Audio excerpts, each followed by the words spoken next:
Su palabra en mí es la espada que atraviesa hasta el alma.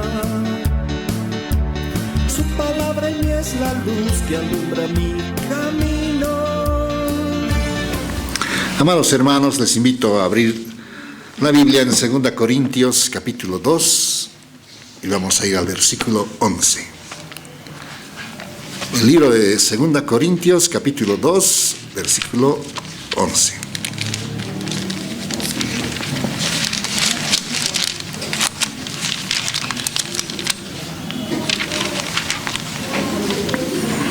Dice de esta manera 2 Corintios 2:11. Yo lo voy a leer. Dice así: para que Satanás, dice, no gane ventaja alguna sobre nosotros, pues no ignoramos sus maquinaciones. Nuevamente, ahora con todos ustedes, por favor, leámoslo, 2 Corintios 2:11, 2 y 3. Para que Satanás no gane ventaja alguna sobre nosotros, pues no ignoramos sus maquinaciones. Para entender más la palabra, siempre es necesario un poquito explicar el significado de alguna de estas palabras. Por ejemplo, maquinación. ¿Qué significa el término maquinación? Maquinaciones. Según el diccionario, maquinación es un plan elaborado y oculto para actuar contra una persona. Entonces, una maquinación es un plan elaborado, preparado y oculto, encubierto, para actuar contra una persona. Entonces, Satanás, hermanos, tiene planes elaborados y ocultos para actuar especialmente también contra la iglesia. Y eso vamos a verlo acá en la palabra. ¿Qué maquinaciones tiene el enemigo? Vamos a ver algunas, ¿no?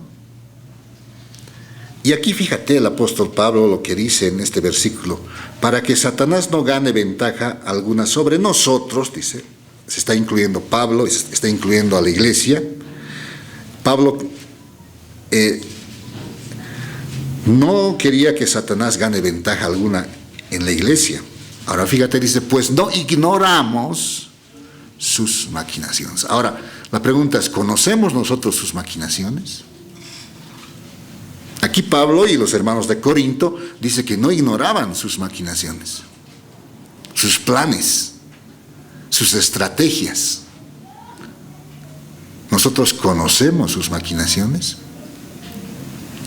Hoy, justamente a través de este mensaje, vamos a ver algunas, ¿no? Para que también nosotros podamos decir, como dijo Pablo, no ignoramos sus maquinaciones, sus planes. Estamos, dice, en una lucha, la Biblia dice así, ¿no? Hay una lucha que tenemos. Efesios 6:12, por favor, vamos a verlo ahí. Habla de esta lucha. Efesios capítulo 6. Vamos a ver, hermanos amados. En el versículo 12 habla de una lucha. Y en esa lucha, pues el enemigo tiene sus maquinaciones, sus planes encubiertos, ¿no? 6:12 de Efesios, por favor, todos ustedes a la voz de 3, 2 y 3. Porque no tenemos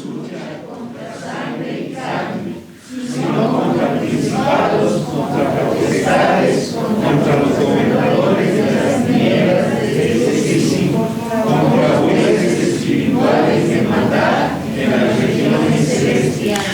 Fíjense esto, no tenemos lucha contra ¿quiénes? Contra sangre y carne. ¿Hay lucha contra sangre y carne? No, hermano, el cristiano no tiene lucha contra sangre y carne. Al decir sangre y carne, dice, no, la lucha no es contra personas, dice. Puede ser que alguien te esté haciendo daño, haciendo algo, pero no es contra esa persona la lucha, sino contra lo que está influenciando por detrás de esa persona. ¿Y quiénes son los que están detrás ahí manipulando a las personas. Dice, sino contra principados, número 1. Número 2, potestades. Número 3, gobernadores de las tinieblas de este siglo. Número 4, huestes espirituales de bondad, dice, de maldad. Huestes significa ejércitos. Hay todo un ejército de maldad, hermano, en las regiones celestiales, y contra ellos es nuestra lucha.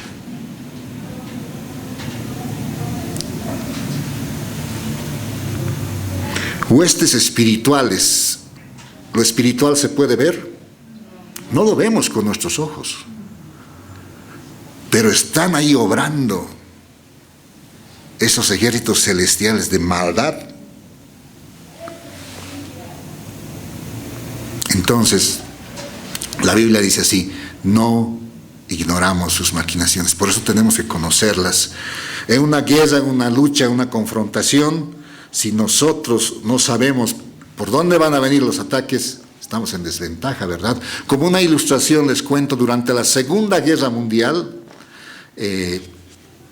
Alemania, a través de Adolfo Hitler, bueno, era el personaje visible, empezó a invadir varias naciones, ¿no? Así, sí, sin que les hayan hecho nada, empezó a invadir con el ánimo de conquistarlas. Esto narra la historia.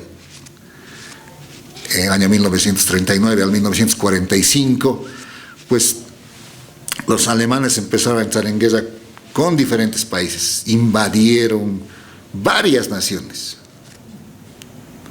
Cuando el ejército aliado quiso defender esos países, eran pues vencidos en varios frentes. ¿Saben por qué? Una de las estrategias del ejército alemán es que comunicaba sus mensajes de manera encriptada. Para eso utilizaban una máquina que le llamaron Enigma, ¿no? Era como una máquina de escribir, pero tú presionabas la letra A y al otro lado no generaba la letra A, se generaba otra letra, ¿no?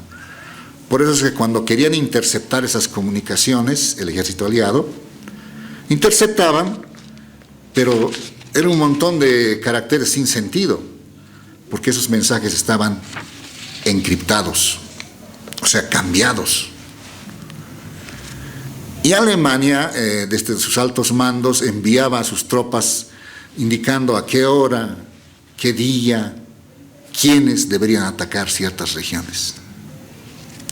Y mientras el ejército aliado no conocía, no lograba descifrar esos mensajes, estaba en desventaja. Estas máquinas tenían una máquina Enigma que emitía el mensaje y otra Enigma que decriptaba el mensaje, que lo volvía claro, y con eso se recibían instrucciones, ¿no? Los aliados interceptaban esos mensajes, pero no sabían cómo descifrarlos. Entonces, mientras los aliados estaban sin saber por dónde iba a atacar a Alemania, estaban en desventaja. Hasta que un día un grupo de personas lograron descifrar cómo es que esta máquina codificaba los mensajes. Y una vez que descifraron, ya sabían por dónde, cuándo iba a atacar a Alemania. Y empezaron a desbaratar sus planes.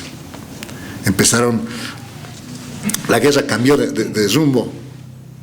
Bueno, ya no era Alemania quien estaba atacando, sino ya los aliados empezaron a tomar previsiones y a defenderse. Todo porque un día alguien empezó a conocer los planes que tenía el ejército enemigo. Entonces, a eso se refiere, ¿no? Cuando dice el apóstol Pablo, no ignoramos sus maquinaciones, sus planes. ¿Qué planes tiene Satanás? Por ejemplo, fíjate, vamos a ver algunos acá. Dice, ¿no? El enemigo, hermanos amados, siempre tiene el propósito de estorbar la obra de Dios. Esa es una de sus primeras maquinaciones que vamos a ver hoy día. Fíjate, por ejemplo, lo vamos a respaldar con la palabra, por supuesto. Si no está en la palabra, no sirve, ¿verdad? Tiene que estar en la palabra. Primera Tesalonicenses, a ver, vayamos ahí. Primera Tesalonicenses, capítulo 2.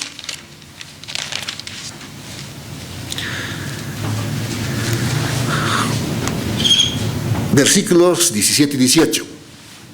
Mientras lo buscan, yo les cuento esto, que el apóstol Pablo había visitado Tesalónica, una ciudad, había ministrado la palabra del Señor, pero en ese propósito de evangelizar y de afirmar a los hermanos con la palabra, se empezó una tremenda persecución, que a tal punto que Pablo dejó Tesalónica.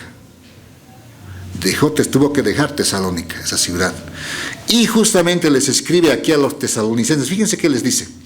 17 dice, pero nosotros hermanos, dice, separados de vosotros por un poco de tiempo, de vista les dice, ¿no? Pero no de corazón. Tanto más procuramos con mucho deseo ver vuestro rostro. Pablo quería ir a Tesalónica, pero a raíz de esa tremenda persecución que se desató ahí, tuvo que dejar la ciudad, pero quería ir. Fíjate en el 18, ¿qué dice? Por lo cual quisimos ir a vosotros. Yo Pablo, dice, ¿no? Yo Pablo ciertamente una y otra vez, 2 veces. Quiso ir, no, yo tengo que ir a Tesalónica, tengo que ir a ministrar, no he podido completar la labor ahí en la obra, tengo que ir. Pero ¿qué ocurrió? Ahí, ¿qué dice en esa parte final de este versículo? Pero Satanás nos estorbó. Entonces siempre, hermanos, que queramos hacer la obra, van a surgir oposiciones. Siempre que queremos hacer algo para Dios, van a surgir dificultades.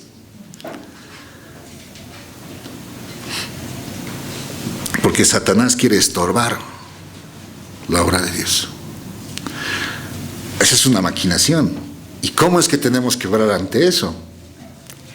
¿Qué hizo el apóstol Pablo?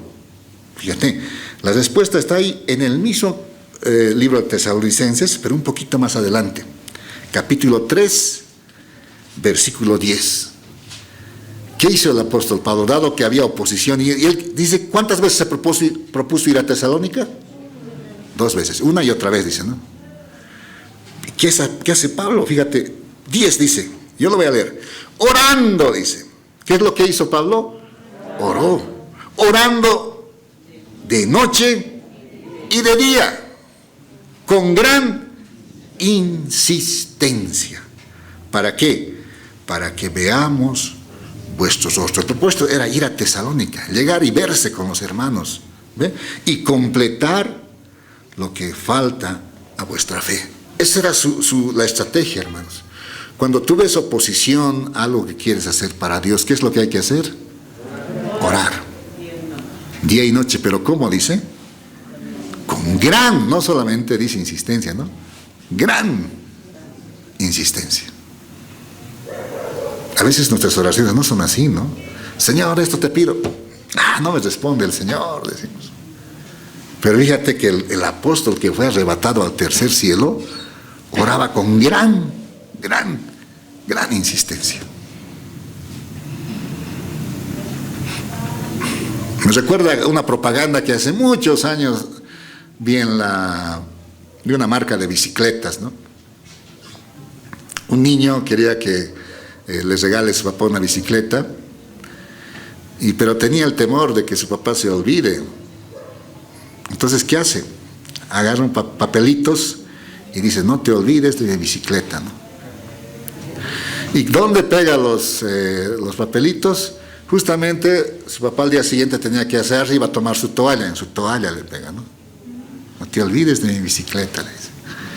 Y ahí en el espejo donde se iba a afeitar, no te olvides de mi bicicleta. Y en todos los lugares que su papá iba a ir, le puso el letrero al chiquito. Conclusión, la bicicleta llegó, ¿no? Llegó a la bicicleta. Pero eso es insistencia, ¿no? Y aquí el apóstol dice, gran insistencia.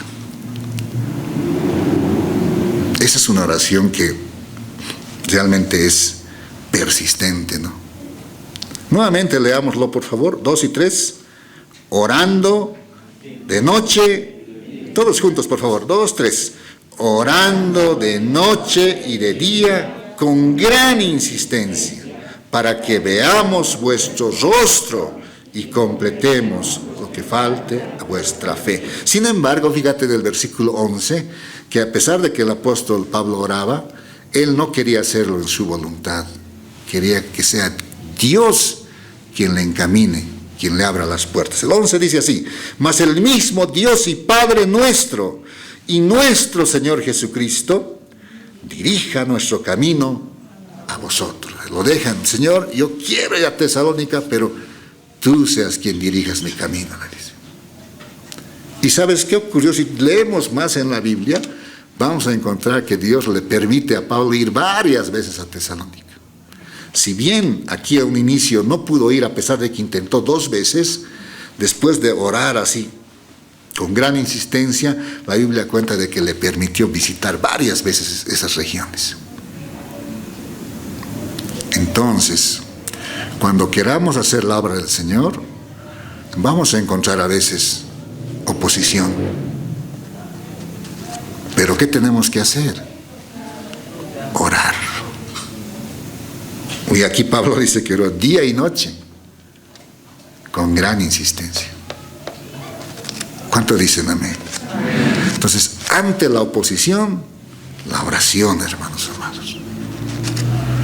A veces, no sé si te ha ocurrido, algunas veces me pasó a mí esto, ¿no? Lunes a viernes todo tranquilo. Viernes, extrañamente, empiezan a surgir problemas en el trabajo, ¿no? Inclusive me pasó a veces que el domingo, día de congregarse, dificultades en el trabajo, llamadas que tienes que estar a revisar esto. Extrañamente, ¿no? Y de lunes a viernes todo tranquilo, pero llega el fin de semana y empiezan a surgir. ¿Te ha pasado esa situación? A veces quieres congregarte el domingo con tu familia y justamente antes de venir al culto, algún malentendido surge, cosas que quieren evitar que tú te congregues. Esa es la tarea del enemigo, hermanos. Estorbar tu crecimiento, ¿no? A veces quieres leer la Biblia, pero ver el noticioso, ver un ratito. Y el noticiero te agarra más y más, y ya al final, bueno, no hay tiempo, ya me dio sueño, mañana voy a leer. Y cosas así que nos distraen, que estorban que nosotros crezcamos más o hagamos la obra del Señor. No te olvides.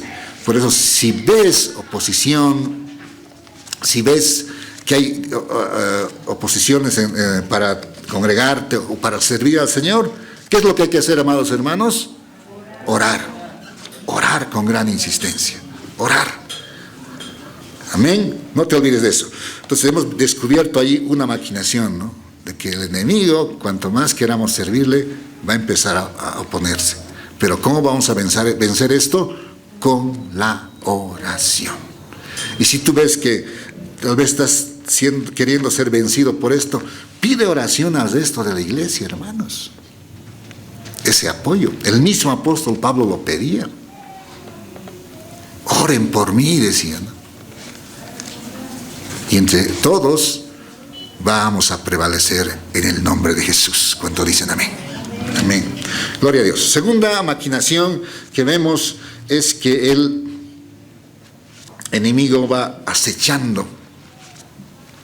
Efesios 6:11. Vamos a ver Efesios. Efesios es un libro que es catalogado como uno de los libros más espirituales de la Biblia, donde se hablan realmente cosas bien sublimes, no solamente el andar, sino cosas muy sublimes realmente. Y en este libro dice esto, en 6:11 de Efesios dice: vestíos de toda la armadura de Dios para que podáis estar firmes contra, ¿qué dice? Contra las acechanzas. ¿De quién? Del diablo. Entonces el diablo acecha. Está ahí viendo cómo puede vulnerar, y especialmente a los que están, digamos, pasando un momento de debilidad. El enemigo va acechando, ¿no? No nos damos cuenta, como les digo, hermanos, amados, porque nuestros ojos físicos no ven. eso que está ocurriendo en el ámbito, en las esferas espirituales, en el ámbito espiritual. ¿Y el remedio para eso qué es? Ahí está en la primera línea del versículo 11. Vestidos, dice. ¿De qué tenemos que vestirnos? Esta palabra toda es importante, ¿no? Vestidos de toda la armadura de Dios, no solamente de parte, para que podáis estar firmes contra las acechanzas del diablo. Entonces la armadura de Dios había sido importante. Si no, esas acechanzas pueden hacernos tambalear, inclusive caer, ¿no? ¿Y de qué está constituida esta armadura? Ya la conocemos, pero vamos a verla aquí en el 14. Esa armadura es espiritual, ¿no? Ustedes saben que en la Edad Media los soldados se vestían de cierta armadura, ¿no? Hoy en día ha cambiado el equipo de un soldado, ¿no? Ya usan máscaras antigas, en fin. Pero en aquel tiempo había una armadura, ¿no? Tenía un yelmo, se cubrían por la espalda, la coraza aquí por delante, tenían unos calzados especiales para la guerra, tenían un tremendo escudo, ¿no? Y una espada tenían, por supuesto. Porque si te imaginas, si el soldado no tiene la espada, ¿con qué puede atacar? Se va a ir defendiendo nomás, ¿no? Pero la espada es importante. ¿Y qué es esa armadura? Fíjate, el sentido espiritual, aquí dice que esta armadura es lo siguiente. Y al leerlo, fíjate si realmente tú estás con toda la armadura, ¿no? Dice, estad pues firmes, dice, ceñidos vuestros lomos. ¿Con qué tenemos que cubrir nuestra espalda? Con la verdad. Siempre que hablemos la verdad y proclamemos la verdad, nuestra espalda va a estar cubierta, ¿no? Y luego dice, vestidos con la coraza ¿de qué? Justicia. ¿Quién es nuestra justicia, hermanos? Cristo, ¿no? Él nos ha declarado justos. ¿Somos declarados justos por nuestras obras? No. ¿Por medio de qué somos declarados justos? Por la fe. Yo creo en el sacrificio de Cristo y creo que por ese sacrificio tengo yo justicia, la justicia de Dios. Justificados pues por la fe, tenemos paz para con Dios, dice, ¿no? Por medio de nuestro Señor Jesucristo, así dice Romanos. Bien, el 15 dice que los calzados, ¿qué significan los calzados en la armadura? Y calzados los pies con el apresto, con la prontitud del Evangelio de la paz. Al anunciar el Evangelio, tú estás andando calzados los pies. Si no estás anunciando el Evangelio, estás andando descalzo. Hay que proclamar el Evangelio, porque esa es parte de la armadura. ¿Cuánto dicen amén? Ahora dice aquí, sobre todo lo que se ha mencionado, sobre todo, tomad el escudo de ¿qué dice? De la fe. Ahora aquí viene otra maquinación del diablo. Con que podáis apagar todos los dardos de fuego del maligno. Entonces, ¿sabes que el maligno anda lanzando dardos de fuego? Nuevamente te digo, no los ves, no los vemos, pero el enemigo lanza dardos de fuego.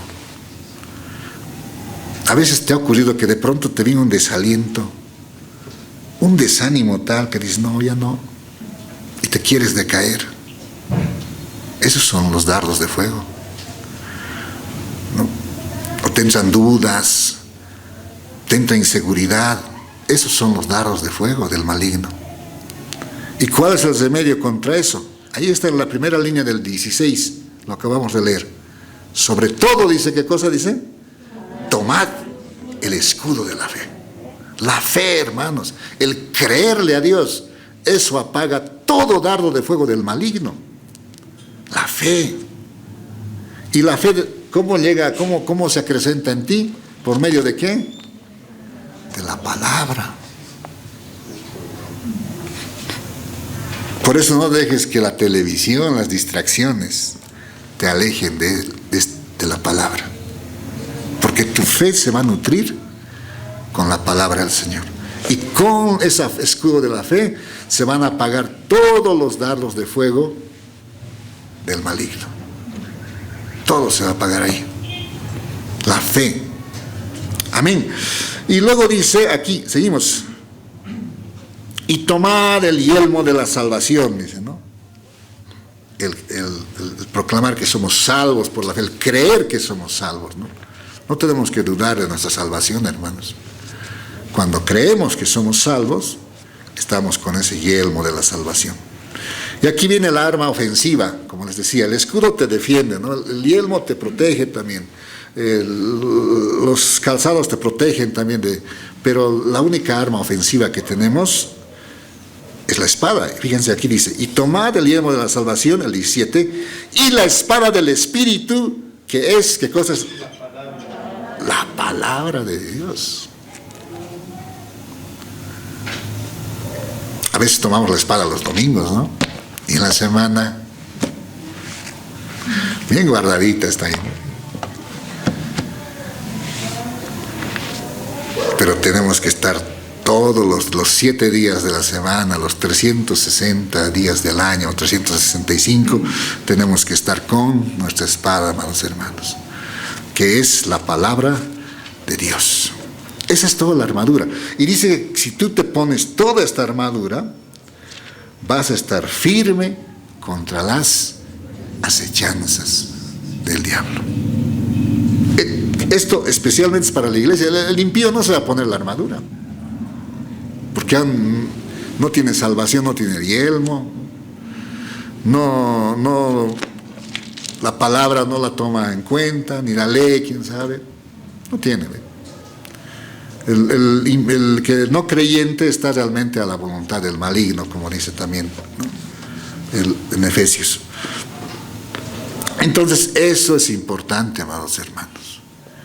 El enemigo, como les dije a un inicio, va a intentar siempre oponerse a todo lo que hagas tú en la obra de Dios, ¿no? Va a acechar, te va a lanzar dardos de fuego, no lo dudes, de todo tipo, a veces malos pensamientos que a veces cruzan por la cabeza de uno, ¿verdad? Y uno quiere a veces aceptarlos y seguir en eso. No, hermanos, tenemos que levantar el escudo de la fe. Esto de la armadura es importante para estar firmes, ¿no? Si tenemos esta armadura, como dice aquí en el 11, volvamos a ver, ¿qué ocasiona el tener toda la armadura? Vestidos de toda la armadura de Dios para que podáis estar, ¿qué cosa dice allí? Estar, ¿qué? Firmes contra las acechanzas. ¿Qué te mantiene firme contra las acechanzas? Es el tener la armadura, hermanos, ¿no? Esa firmeza te da el tener toda la armadura. Y fíjate, el 13 también lo confirma. Por tanto, tomad toda la armadura. Nuevamente dice aquí, no toda la armadura. En el 11 dice también toda la armadura. O sea, no solamente ten partes, sino ten toda la armadura.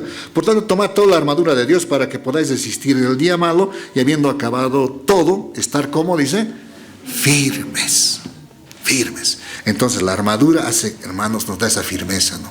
Importantísimo que andemos con toda la armadura de Dios, amados hermanos.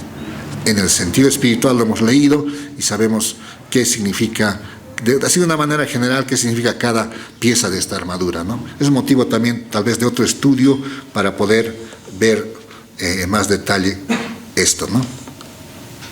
Ahora, hermanos, otra maquinación del enemigo, ¿saben cuál es? El engaño. Es un experto en engañar al enemigo. Ni bien la primera pareja humana fue creada, ¿qué hizo Satanás ahí en el jardín de Edén? Le engañó. ¿A quién le engañó? A Eva. Dios había prohibido comer del fruto del árbol del conocimiento del bien y del mal, y Satanás se le acerca y le dice, no es como te han dicho, le dice, no va a pasar eso. Se le engañó a Eva. Y esa es una estrategia del enemigo, ¿no? A veces te hace ver algo malo como si fuera bueno. Hazlo nomás, te dice, no va a pasar nada.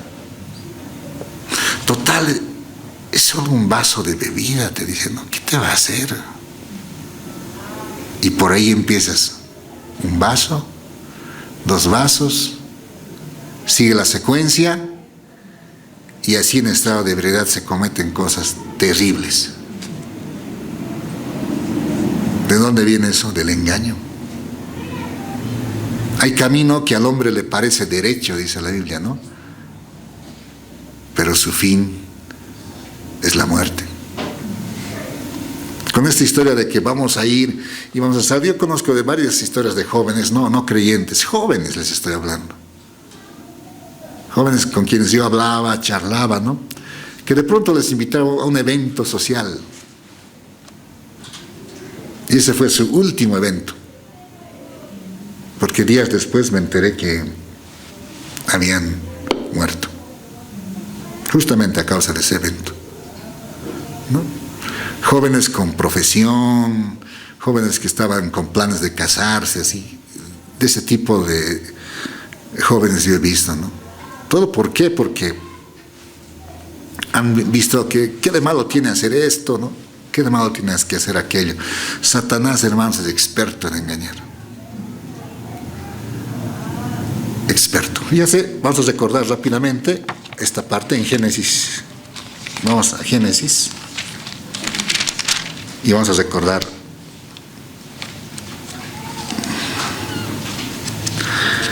Génesis 3. Hasta el capítulo 2, todo es lindo, hermoso, ¿no? Todo es precioso. Génesis capítulo 1 y 2 es hermoso. Vio, dice que Dios, que lo que había creado era bueno, dice, ¿no? Todo muy lindo, la creación, los animales, ¿no? La primera pareja humana. Pero en Génesis 3 empieza esto. Y aquí empieza la labor del tentador, ¿no? Pero dice la serpiente en 3:1, la serpiente era astuta, dice, más que todos los animales del campo que Jehová Dios había hecho, la cual dijo a la mujer, ¿con qué Dios os ha dicho, no comáis de todo árbol del huerto? Y la mujer respondió a la serpiente, del fruto de los árboles del huerto podemos comer, pero del fruto del árbol que está en medio del huerto, dijo Dios, no comeréis de él ni le tocaréis para que no muráis. Entonces la serpiente dijo a la mujer, ¿qué es lo que le dice a la serpiente? No moriréis, le dice.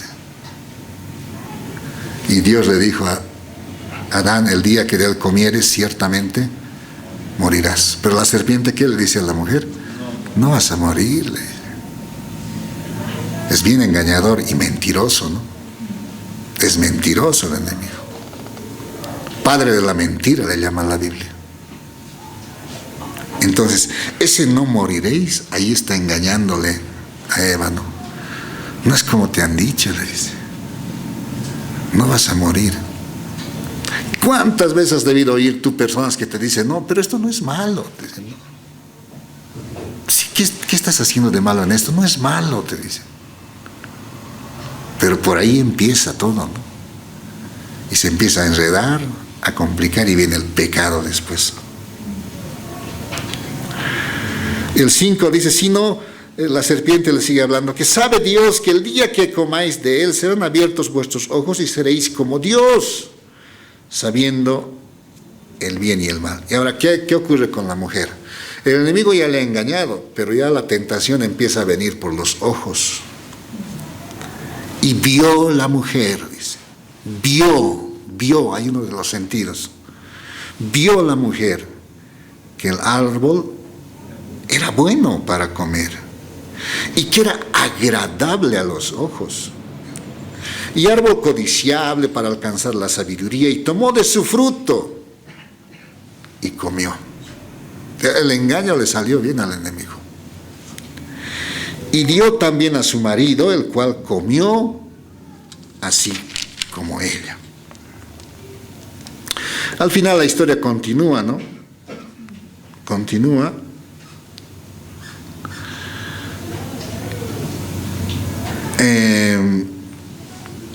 Y ya la primera pareja cae en desobediencia a Dios. Y Eva, la mujer, se da cuenta que había sido engañada. Fíjate en el versículo 13, capítulo 3, versículo 13. Dios va preguntando primero al hombre qué has hecho, ¿no? Y luego le dice a la mujer. Versículo 13, entonces Jehová Dios dijo a la mujer, ¿qué es lo que has hecho? Le dice. Uy, que Dios te pregunte así, qué tremendo, ¿no? ¿Qué es lo que has hecho? Le dice. Y dijo la mujer, la serpiente, ¿qué cosa? Me engañó y comí. Entonces, una de las maquinaciones, de las estrategias que tiene Satanás, es el engaño. Es el engaño. A todos los jóvenes les digo, siempre sean ustedes prudentes, especialmente no podemos, estamos en este mundo, ¿no? Vamos a siempre tener contacto con personas que no son creyentes, amigos, amigas que no son creyentes. Entonces ahí, como dice la Biblia a los jóvenes en Tito, exhorta a sí mismo a los jóvenes, ¿qué cosa dice? Que sean prudentes. O sea, no es nomás decir a todos sí. No es nomás si te dicen, vamos aquí, sí. Vamos allá, sí. Vamos allá, ya. Tenemos que ver qué cosas nos traen algún beneficio y si hay algo que más bien pone en riesgo nuestra integridad, moralmente inclusive, tenemos que saber delimitar eso, ¿no? Fíjate, la serpiente me engañó, dice Eva, y comí. Ahora el temor viene hacia la iglesia, ¿no? A ver, vamos a 2 Corintios, vamos a ver.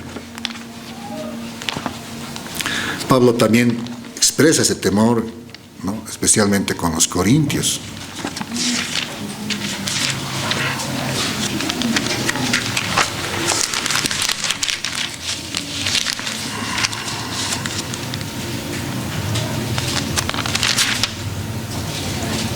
Segunda Corintios 11. Mira lo que les dice el apóstol Pablo a la iglesia. Todo esto es para los creyentes, ¿no? 11:3 dice en 2 Corintios, pero temo, dice, que como la serpiente, con su astucia, ¿qué hizo la serpiente?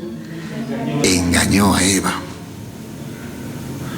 Pero temo, dice el apóstol Pablo, tengo ese temor, que como la serpiente con su astucia engañó a Eva, vuestros sentidos, ya de los creyentes, sean de alguna manera extraviados de la sincera fidelidad a Cristo.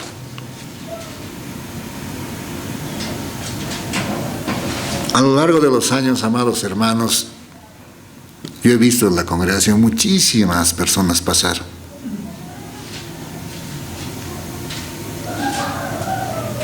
Pero hoy no están aquí. He visto personas servir a Dios, pero hoy no están aquí. Ahora me alegra mucho, tal vez a otros también Dios les ha llevado a otras obras, porque la obra es una sola, y ahí están trabajando en la obra del Señor. Qué lindo, ¿no? Algunos ya son pastores, algunos ya son obreros en otras congregaciones, Dios les ha llevado y han ido así, de esa manera, creciendo, ¿no? Y asumiendo mayor responsabilidad en la obra. Qué lindo, gloria a Dios por ellos. Pero he visto también otros que se han quedado fuera de la congregación, inclusive de la fe. Cuando les preguntas, les hablas, notas en ellos que ya no son las personas que habías conocido antes. Muchos de ellos seguramente han sido engañados.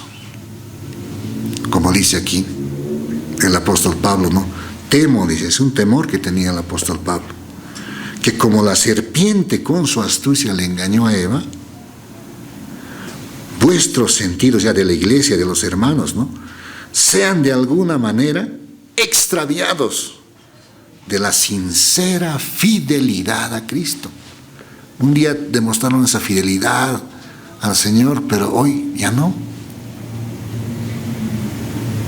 Porque el engañador los ha apartado, los ha alejado. Qué tremendo, ¿no? El engaño, entonces, amados hermanos, es una maquinación que el enemigo tiene y, usa para alejar a los hermanos de la sincera fidelidad a Cristo, ¿no? ¿Qué es lo que tenemos que hacer, hermanos, contra eso? ¿Qué podemos hacer? El enemigo no va a parar de tentarnos, hermanos. Fíjate vamos a 1 Tesalonicenses 3:5. El tentador está pues ahí. Fíjate que al mismo Señor Jesucristo le tentó el diablo. ¿Cuántas veces le tentó? Tenemos registrado. Bueno, fueron muchos, pero hay, especialmente después de su ayuno que tuvo 40 días y 40 noches. ¿Cuántas veces le tentó? 3 veces. A Jesús le tentó, hermanos. Ahora, nosotros pues somos los hijos de Dios. Las tentaciones vienen también hacia nosotros, ¿no? En 1 Tesalonicenses 3:5, fíjate que inclusive para una iglesia, dice esto el apóstol Pablo, ¿no? Pues les digo, estos son actividades, maquinaciones del enemigo contra la iglesia, ¿no? 1 Tesalonicenses 3:5 dice de esta manera: por lo cual, dice, yo no pudiendo soportar más, envié para informarme de vuestra fe, les dice. No sea que os hubiese tentado, ¿quién? El tentador. Y les está hablando como iglesia. Les hubiese tentado el tentador. Y que nuestro trabajo resultase en vano. Hemos viajado hasta Tesalónica, les hemos ministrado, pero todo eso hubiese quedado en nada si hubiesen ustedes hecho caso al tentador, ¿no? Eso les dice. Entonces el tentador ahí está, hermanos, queriendo tentar a la iglesia. Entonces, ¿qué podemos hacer? Y dicho sea de paso, ¿no? Nosotros, esto decía el pastor Miguel, somos del mismo material toditos, decía, ¿no? O sea, vemos a veces a un hermano fallar, a una hermana fallar, y a veces queremos actuar como jueces, pero no es esa nuestra posición, ¿no? Porque nosotros mismos también somos del mismo material. Y a eso se refiere cuando dice en Gálatas que si algún hermano fuere sorprendido en alguna falta, vosotros que sois espirituales, restaurarle, dice, ¿no? Con espíritu de mansedumbre, dice, no sea que tú también seas tentado de lo mismo, dice. Entonces, ¿qué tenemos que hacer? ¿Actuar como jueces? No. Restaurar a los hermanos que fallan. Buscar eso en ellos, ¿no? Porque nosotros mismos también un día podemos atravesar ciertas situaciones. A mí, por ejemplo, siempre que leo, me acuerdo del rey David, en los salmos lo ves escribiendo tan hermosos salmos, ¿no? Tan lindos salmos. Pero lo ves ahí en el libro de Crónicas y de Reyes, lo ves bueno, en Crónicas no se menciona, pero en Reyes sí. El rey David un día estuvo en su terrado, ve una mujer bañándose, dice. ¿Qué hace el rey David? Manda a preguntar, ¿quién es esa mujer? Dice, ¿no?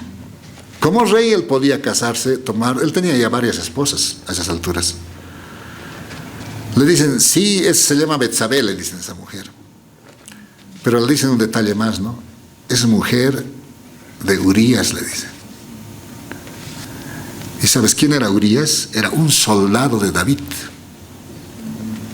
Alguien que estaba peleando por el rey. Y David ese instante no piensa en que es esposa de un soldado suyo, no piensa en que es casada, no piensa, se le borra así. Y simplemente dice, tráiganmela, y la toma. Es tremendo, ¿no? El escritor de varios salmos, el escritor de tantas palabras del Señor, un hombre conforme al corazón de Dios le llaman a David, pero en este error no obró así, ¿no? Entonces, esa es la naturaleza de esta carne, hermanos amados. Por eso ante las tentaciones el Señor hizo algo, ¿no? En nuestro ser hay ese deseo de decir, Señor, yo te voy a ser fiel, ¿no? Ya ves, lo decimos. Es que somos a veces como Pedro, ¿no? Pedro, no te voy a negar, Señor, le decimos. No, aunque todos te nieguen, yo no, le decía Pedro, ¿no? Pedro le dijo, el gallo no va a cantar, ¿no? Y tú ya me vas a negar 3 veces, le dice. No, Señor, estoy dispuesto a ir contigo hasta la muerte, le dice. Y llega la noche y le dice a alguien, Pedro, este hombre, tú estabas con él. No, le dice, no le conozco. Viene otro, tú realmente estabas con él. No, no le conozco. No, y otro viene, no, hasta tú hablas como Galileo, le dice, tu hablar mismo. Tú estabas con él. Hombre, no lo conozco, ¿no? Maldice, jura. Y el gallo canta y Pedro se acuerda de todas sus buenas intenciones. Por eso ahí el Señor, ante la tentación, amados hermanos, importantísimo aferrarnos de la palabra de Dios. Cuando Jesús fue tentado, ¿qué le dijo el Señor al diablo? Escrito está. En las 3 oportunidades que el diablo le tentó, el Señor se aferró a la palabra, escrito está, le dice. Y el Señor también les dio una recomendación, y esto lo vamos a leer ya para llegar al final de nuestro mensaje. Mateo 26, 41. Vamos a leerlo juntos, por favor. Mateo 26, 41.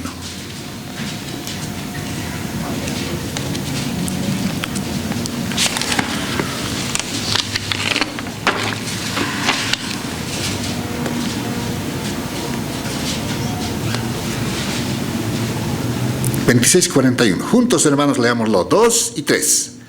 Velad y orad, no entréis en tentación. El espíritu a la verdad está dispuesto, pero la carne es débil. Bendito sea Dios, que a esta carne el Señor la ha matado en la cruz del Calvario. Con Cristo estoy juntamente crucificado, dice, ¿no? Y en esa fe tenemos que andar, pero es importante velar y orar. Orar. Velar es vigilar, estar atentos, ¿no? A veces de a poco empiezan uno a apagarse, ¿no? De pronto ya no quiere ir a la iglesia, prefiere ir al partido de fútbol, aquí, allá, y poco a poco se empieza a alejar, ¿no? Si eso estamos viendo en algún miembro de nuestra familia, tenemos que empezar a orar. Orar, orar. No dejar que las cosas se vayan sucediendo. Y a veces por no vigilar, por no velar, es que ocurren ciertas cosas que luego queremos arreglarlas y es bien complicado, ¿no? Solo Dios ahí puede intervenir.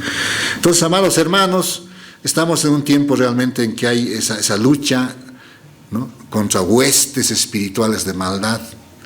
Tenemos esa lucha y no tenemos que bajar los brazos, quiero decir. Por el contrario, la oración, el aferrarnos a la palabra, el velar, estar atentos, hermanos amados, va a ayudarnos a salir victoriosos también en todas estas situaciones. No bajes la guardia en la oración. Sigue orando, amado hermano. Sigue orando. No bajemos la guardia. Dios va a obrar. ¿Cuánto dicen amén? Amén. Dios va a obrar. ¿Cuánto dicen amén? Amén. Va a obrar el Señor. No dejemos de orar. Perseverad en la oración. Orad sin cesar, ¿no? Ese es el mensaje. Estar continuamente orando. No bajar los brazos, más que todo en este tiempo en que el enemigo está atacando con todo, amados hermanos. No ignoremos sus maquinaciones. Estemos siempre atentos, velando y orando, hermanos amados. ¿Cuánto dicen amén? Amén. Vamos a ponernos de pie y vamos a agradecer al Señor. Su palabra en mí es la espada que atraviesa hasta el alma. Su palabra en mí es la luz que alumbra mi camino.